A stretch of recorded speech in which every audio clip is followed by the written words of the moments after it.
하나님 말씀 호세아 11장 12절에서 12장 14절입니다.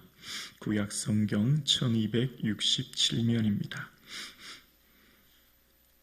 오늘 나에게 주시는 하나님의 말씀을 저와 여러분이 함께 고백드리겠습니다.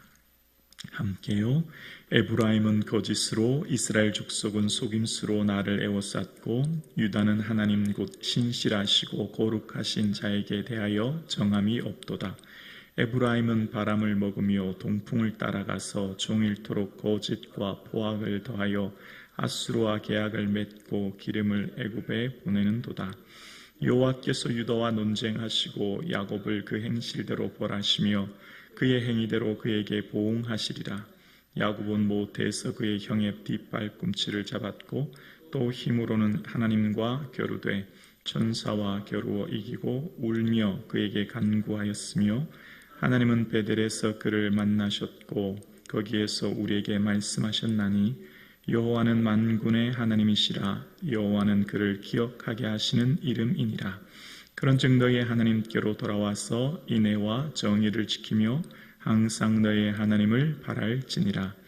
그는 상인이라 손에 거짓 저울을 가지고 속이기를 좋아하는도다. 에브라임이 말하기를 나는 실로 부자라. 내가 재물을 얻었는데 내가 수고한 모든 것 중에서 죄라 할 만한 불의를 내게서 찾아낼 자가 없으리라 하거니와, 내가 애굽 땅에 있을 때부터 나는 내 하나님 여호와니라. 내가 너로 다시 장막에 거주하게 하기를 명절날에 하던 것 같게 하리라. 내가 여러 선지자에게 말하였고 이상을 많이 보였으며 선지자들을 통하여 비유를 베풀었노라. 길앗은 불의한 것이냐? 과연 그라도다. 그들은 거짓되도다. 길갈에서는 무리가 수송아지로 제사를 드리며 그 제단은 밭이랑 쌍의 돌무더기가 같도다. 야곱이 아람의 들로 도망하였으며 이스라엘이 아내를 얻기 위하여 사람을 섬기며 아내를 얻기 위하여 양을 쳤고, 여호와께서는 한 선지자로 이스라엘을 애굽에서 인도하여 내셨고 이스라엘이 한 선지자로 보호받았거늘 에브라임이 경노하게 함이 극심하였으니 그의 주께서 그의 피로 그 위에 머물러 있게 하시며 그의 수치를 그에게 돌리시리라. 아멘. 예수님을 더욱 사랑하시는, 또 예수님을 바라보시는 이 하루 되기를 주님의 이름으로 축복합니다. 아멘. 하나님께서는 이스라엘을 사랑하시기를 부모가 어린아이를 품고 걸음마를 가르치듯 사랑하셨고, 하나님의 그 사랑이 얼마나 큰지 사랑의 줄로 이끌었다 말씀하십니다.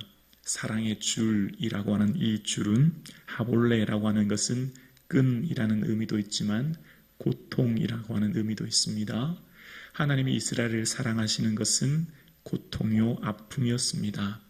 전적인 사랑으로 그들을 이끌었고, 하나님께서는 불붙듯한 크신 사랑으로 그들을 한결같이 지키셨지만 그들은 끊임없이 하나님을 멀리하고 하나님을 떠나는 것이 하나님에게는 고통이었고 아픔이었습니다. 그래서 하나님께서는 내가 어찌 너희를 놓겠느냐, 내가 어찌 너희를 버리겠느냐 한탄하시면서 돌아오기를 끊임없이 말씀하시는 내용을 지난 시간에 듣게 되었습니다. 그러면서 하나님께서는 오늘 본문에 그들이 하나님을 떠나는 이유, 왜 그들이 하나님을 향해 멀리했는지에 대해서 오늘 본문을 알게 되는데요.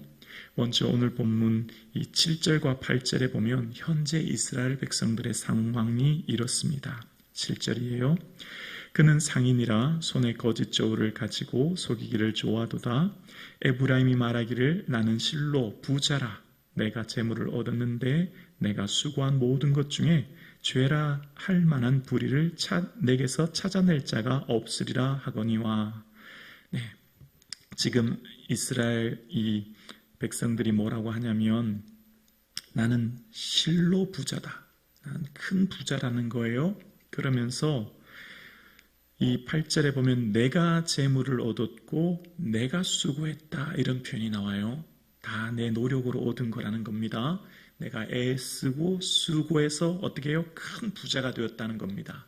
그런데 내가 애쓰고 수고한 그 부자가 된 것은 상인처럼 속이는 저울로 부자가 되었고 불의함으로 부자가 되었기 때문에 그것에서는 하나님 기뻐하지 않은 부였는데, 그런데 그 사람이 뭐라고 하냐면 이것 내가 이렇게 하는 것 아무도 몰라, 내게서 불의를 찾을 사람 아무도 없어 라고 하면서 그 부를 기뻐하는 겁니다. 근데 결과적으로 이 부가 어떻게 됐냐면, 이제 내일 살펴볼 본문인데요, 13장 6절에 보면 이런 표현이 나와요. 그들이 먹여준 대로 배가 불렀고 배가 부르니 그 마음이 교만하여 이로 말미암아 나를 잊었다라는 겁니다. 지금 그들이 큰 부를 얻었는데 내가 얻은 것 아니라 사실은 하나님 다 그들을 부유하게 하셨잖아요. 그런데 그들이 가진 그 부 때문에 배가 불러서 교만해서 어떻게 해요? 하나님을 잊었다는 겁니다. 오늘 본문을 통해 우리에게 깨닫게 하는 것이 있습니다. 하나님께서 애통해 하시고 마음 아파하신 것은 우리가 하나님을 멀리하고 멀리 떠나는 것인데요, 그 멀리 떠나는 동기, 그 걸림돌은 부요함이라는 거예요. 풍요라는 겁니다. 풍요는 더 이상 하나님을 필요치 않게 만든다는 겁니다. 풍요는 내 힘으로 얼마든지 살아갈 수 있고 얼마든지 누릴 수 있는 것이기 때문에 더 이상 하나님 없이도 충분히 살 수 있고, 그것이 결국은 하나님과 멀어지겠다는 겁니다. 그래서 하나님께서는 그 풍요, 그러니까 바알이 주었다고 말하는 그 풍요가 하나님께는 고통이었고 아픔이었다는 겁니다. 그래서 하나님께서는 말씀하시는 거예요. 과거 너희들은 어떻겠니? 과거 너희를 기억해야 돼 라고 하면서 현재의 모습을 책망하는 모습이 1절부터 나오는데요, 1절에 보면 1절입니다. 에브라임은 바람을 먹으며 동풍을 따라가서 종일토록 거짓과 포악을 더하여 아수르와 계약을 맺고 기름을 애굽에 보내는도다. 여러분, 지난 8장에 기억나시죠? 바람을 심고 강풍을 거뒀다는 거예요. 오늘은 뭐라고 말합니까? 바람을 먹었다고 말합니다. 배부르지 못할 것을 먹었다는 것이죠. 그들이 헛된 것을 먹고 쫓아 동풍을 따라갔다는 것은 헛된 것을 쫓아갔다는 것입니다. 그들이 참된 하나님을 버리고 이방신을 따라가는 이 혼합 종교의 모습으로 그들이 먹어도 허무해질 것을 쫓아 살아가는 이것을 향해 탄식하는 거예요. 왜 그렇게 됐냐면 그들의 삶은 거짓으로 또 포악으로 그들이 지금 살고 있다는 겁니다. 포악이란 말은 지금 이 본문 호세아는 이 이스라엘 지도층에 대해서 끊임없이 선언하시는데 가난하고 억울하고 약한 자들을 돌보지 않고 그들을 압제하는 그 포악을 지금 하나님 꾸짖으시는 거예요. 그러면서 얘들아, 너희들 지금 누리는 그 모든 풍요와 부 누가 준 것인지 아니? 그리고 너 원래 어떤 존재인지 아니? 넌 원래 이런 존재야 라고 하면서 하나님이 너의 원래 존재는 어떤 존재인지를 기억해 라고 하면서 3절에 이렇게 말씀하세요. 3절 4절입니다. 3절입니다. 야곱은 모태에서 그의 형의 뒷발 꿈치를 잡았고 또 힘으로는 하나님과 겨루되, 4절 함께 봉독과 고백할까요? 천사와 겨루어 이기고 울며 그에게 간구하였으며 하나님은 베델에서 그를 만나셨고 거기서 우리에게 말씀하셨나니 라고 이야기합니다. 네, 여기 4절에 밑줄을 그었으면 좋겠는데요. 잘 보세요. 오늘 본문의 호세아는 창세기에 없는 내용을 추가해서 얘기합니다. 뭐냐면 울다라는 표현이 나오는 거 보이십니까? 4절에 천사와 겨루어 울며 라는 표현은 보이시죠? 창세기에 이런 울다는 모습이 나오지 않아요. 자, 지금 이게 어떤 모습이죠? 야곱이 하란에서 외삼촌의 집에서 큰 부를 이루었지 않습니까? 그리고 이제 고향으로 하나님 돌아가라고 해서 돌아가는데 마음이 심히 두렵고 두렵습니다. 왜냐하면 형 에사가 400명의 군사를 이끌고 지금 온다는 소식을 들었습니다. 그래서 재물과 자녀들을 약복강을 다 건너게 한 후에 밤에 홀로 남아서 어떤 사람과 씨름하는 상황입니다. 그때 씨름하는데 그 천사와 씨름할 때 하나님 나를 복 주시 않으면 보내지 않겠습니다 할 때 그 상황을 얘기하는 거예요. 근데 그때 창세기에 없는 내용은 오늘 본문에 기록해요. 뭐 했다는 거예요? 울었다는 거예요. 이 울다라고 하는 바카라는 원어의 뜻은요, 통곡하다는 것입니다. 뭘 의미할까요? 하나님 붙들어 주세요. 하나님 지켜주시지 않으면 저 형 에사에게 인하여 내 목숨뿐만 아니라 내 모든 자녀들도 하루아침에 죽을 수밖에 없어요. 하나님만 바라봅니다. 도와주세요. 뭐죠? 절박함이에요. 절박함. 절박함으로 하나님 도와주지 않으면 제 평생 쌓은 이 부 아무 소용없다는 거죠. 이제 곧 내일이면 날이 밝으면 형을 만날 텐데 내 목숨, 내 가진 재산 다 잃어버리게 된다는 거죠. 그때 뭘 기억하라는 거죠? 울면서 절박하게 내게 간구했던 것 너희들 기억하니? 하나님의 과거를 회상하면서 기억하라는 거예요. 그리고 그에게 간구하며라고 하는 이 간구라는 하나님의 원어의 뜻은요, 가까이 하다는 뜻이거든요. 그 절박함 때는 하나님을 가까이 했지 않니? 너희들 그 과거 야곱이 형 에서를 만나기 전에 400명의 군사로 인해서 두려워 절박함으로 울면서 내게 간구할 때 그때 내게 얼마나 가까웠니? 그러면서 또 뭐라고 하죠? 4절 후반부에 보면 하나님은 베델에서 그를 만나셨다는 거예요. 이거는 어떤 표현이죠? 이 외삼촌 라반의 집에서 20년을 있었지 않습니까? 두 딸을 위해서 14년, 양떼를 위해서 6년을요. 그러니까 20년 동안 큰 부를 이루었는데 그 20년 전을 말하는 겁니다. 외삼촌 집에 가기 20년 전은 언제죠? 베델에 있을 때, 이제 돌베개 베고 잘 때, 이제 먼 길 떠나야 될 때, 그때 뭐라고 하죠? 너무 두려운 거예요.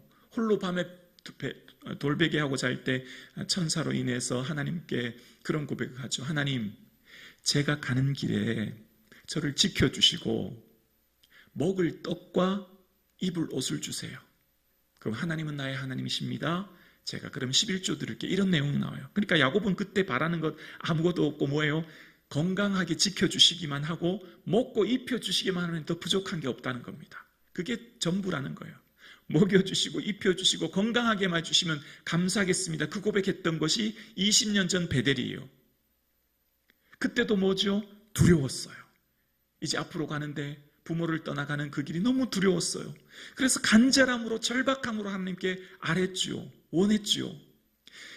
베델에서도 뭐였죠? 간절함이었어요. 왜 간절했죠? 두려웠기 때문이에요. 미래에 대한 두려움.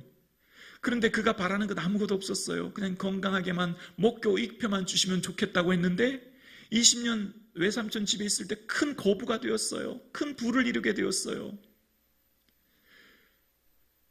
그런데 그 과거를 뭐라고요? 기억하라는 거예요. 너의 민족은 원래 야곱으로부터 나왔는데 그 야곱은 어떤 사람이었는지 아니? 형 뒤꿈치를 잡고 나왔고 형을 속이고 그렇게 거부가 되었던 너의 존재야. 너희들 원래 존재가 어떤 존재인지를 기억해 라는 거예요. 망각하면 교만해지죠. 이스라엘이 지금 호세아를 통해 말씀하시는 시기는 여로보암 2세 시기, 부가 극에 달하고 풍요가 극에 달하고 모든 것이 부족함이 없는 그때 너희들 원래 너희는 누군지 아니? 라는 거예요. 오늘 함께 예배드리신 사랑하는 성도님, 오늘 우리가 누리는 모든 풍요와 건강과 은혜는 다 하나님이 주신 것인 줄로 믿습니다. 그 과거의 절박함, 하나님 도와주시 않으면 저 살 수 없어요 라고 했던 울며 통곡했던 그 시기를 잊지 않기를 주 이름으로 축원합니다. 그래서 오늘 본문 4절에 보면 후반절에 이렇게 말합니다. 거기에서 누구에게요? 우리에게 말씀하셨나니. 이게 아주 중요합니다. 보세요.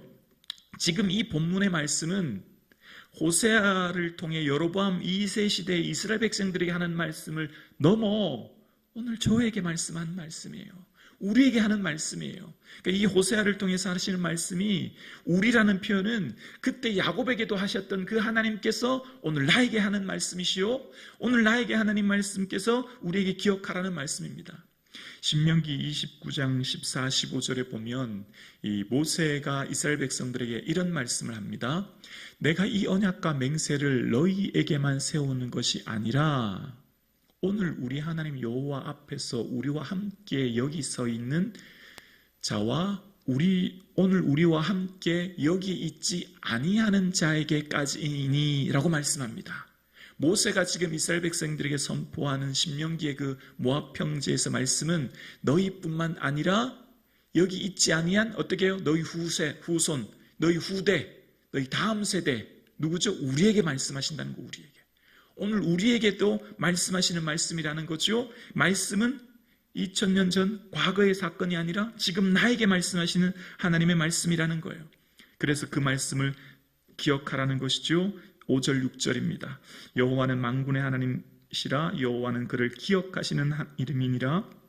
6절이요. 그런즉 너희 하나님 여호와께로 돌아와서 인애와 정의를 지키며 항상 너희 하나님을 바랄지니라. 여기 바라다라고 하는 원어의 뜻은요, 함께 묶다라는 것입니다. 함께 꼬아서 묶다라는 거예요. 끈을 함께 꼬아서 묶다, 그런 의미가 있어요. 우리의 마음을 하나님께 함께 묶으라는 겁니다. 꼬아서 묶으라는 거예요. 우리 마음이 두 마음으로 나누어져 있어서 바알을 섬기고 바알을 따라가는 마음, 그것을 하나로 함께 모아 묶으라는 겁니다. 그래서 여기 바라다라는 것은 우리의 기대, 우리의 소망을 하나님께 두라라는 겁니다.